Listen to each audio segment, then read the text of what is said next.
અને આપણે સૌ સ્ત્રીને શક્તિ તરીકે પૂજીએ છીએ. પછી માતાજી સ્વરૂપે હોય, મા તરીકે હોય, પત્ની તરીકે હોય કે પુત્રી તરીકે હોય, પણ આપણે શક્તિ સ્વરૂપા સ્ત્રીને ગણીએ છીએ.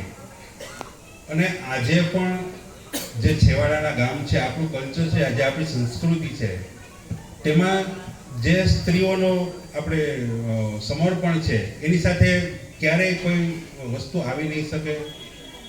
ભવિષ્યમાં પણ આપણે આજે આટલી મોડર્ન આધુનિકતામાં આપણે જીવીએ છીએ, છતાં એ લોકો સમર્પિતતામાં માને છે. એવી એક સ્ત્રીની વાત લઈને અમે આવી રહ્યા છીએ. મારો સાથ આપશે વૈશાલી રાડિયા. એક સ્ટોરી લઈને અમે આવી રહ્યા છીએ. સ્ટોરીનું નામ છે લજ્જાળી લાજુ. આશા છે આપ સૌને ગમશે.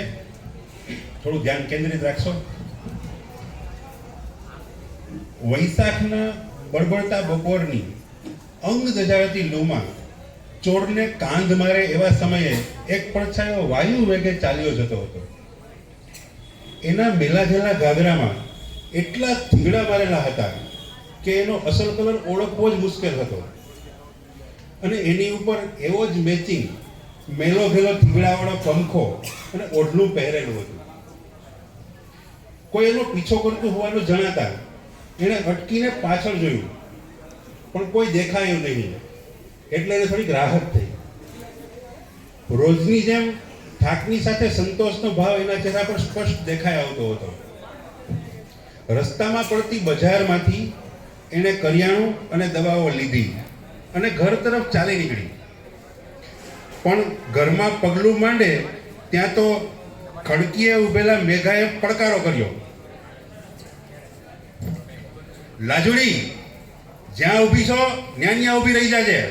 ઘરમાં ટાટિયો મેલો તો વાડી નાખી. કેમ મેઘલા, એવો તે હું ગુનો કરી નાખ્યો? તે આવા આકરા પાણીએ છે?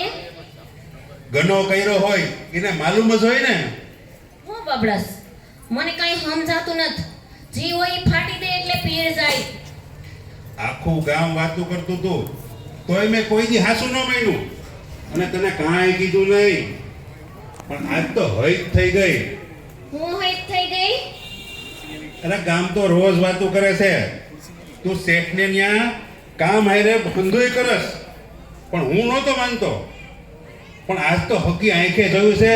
હું જોયું તે?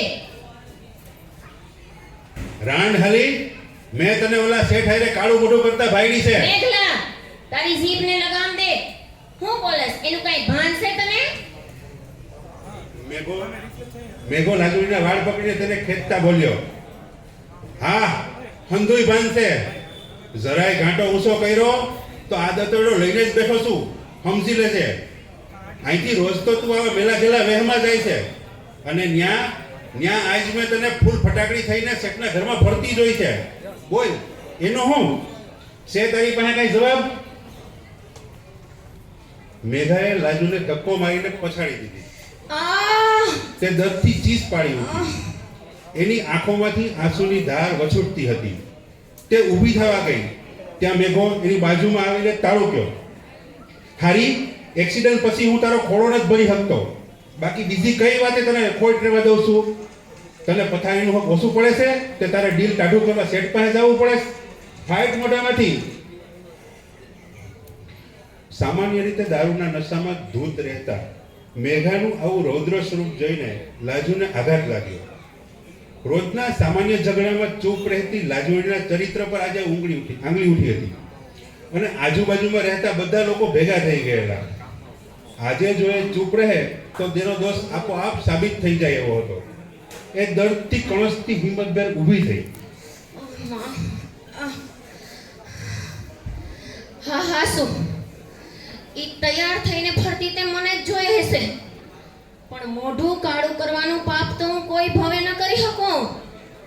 તો એવું હું હતું તે તું ફટાકડી થઈને શેઠના ઘરમાં આંટા મારતી હતી? સાલી છીનાળ, તને લાયક ન થાવતી? હા આવે છે. તારે સાંભળવું છે તો સાંભળ. 10 વર્ષથી માનતાઓ કર્યા પછી માંડ મારો ખોળો ભરાણો હતો, પણ એમાં એ માઠી હશે તો આપણો સોરો માંડ 4 દાડા જીવીને મરી ગયો. હું કામ કરતી ઈ શેઠાણીને ધાવણમાં કંઈક જંતુ આવી ગયા હતા, તો એનું ધાવણ ઝેરી થઈ ગયું હતું. શેઠાણી તો ખાટલામાં જ હતા એટલે હું જ ઈ સોરાને હાસવતી, નવરાવતી, ધોરાવતી, હંધુય કરતી. પણ એક દી ઈ સોરો બહુ રોતો તો કે કોઈ વાતે સાનો જ નારીએ, અને મારું કાળજું પકડી ઉઠ્યું ને મેં એને છાતીએ લગાડી દીધો અને ધોરાવીને સાનો રાખી દીધો. પછી શેઠને ખબર પડી તો એ રાજી થયા અને પછી હું એને બે ટાણા ધોરાવીને જ ઘેર આવતી. સોરાને મારા લુગડામાંથી કઈ બીમારી ન થઈ જાય એટલે શેઠે ન્યા હારું મને નવા લુગડા લઈ દીધા હતા. હું ન્યા જેટલી વાર હોઉં એટલી વાર મારા મા બનવાના હંધાય ભરખા પૂરા કરી લઉં છું.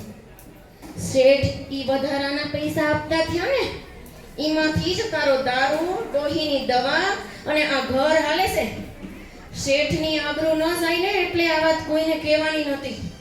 તું દારૂ પીને ગમે ત્યાં બગડતો હો એટલે તને નહોતું કીધું હેંજો. અને તું પૂછસ કે તને લાજ નથી આવતી તો સાંભળ, જેમાં મને મારો મરેલો દીકરો દેખાય છે એને ધવરાવાના મારે પૈસા લેવા પડે છે તો એમ બહુ લાજ આવે છે. એ ધાવણના પૈસાનો તું દારૂ ગળચી જાય છે તો એ બહુ લાજ આવે છે. ગામની પંચાયતું સાંભળીને હાચું જાણ્યા વિના બાયડી પર હાથ ઉપાડવા વાળા આ મરદ પર આજે લાજોડીને બહુ લાજ આવે છે રે, બહુ લાજ આવે છે. લાજોડી બળવા તારો સ્ત્રીનો અવતાર, બળવા તારો સ્ત્રીનો અવતાર. આશા છે આપને ગમ્યું હશે. દાવણ વેચીને ઘર ચલાવવા વાળી અને પતિને દારૂ પીવડાવવા વાળી આટલી અમર સ્ત્રીઓ, આટલી કુમારી જેવાળી સ્ત્રીઓ કદાચ ભારત સિવાય બીજે ક્યાંય નહીં જોવા મળે. So one more capping for the Raju. Thank you.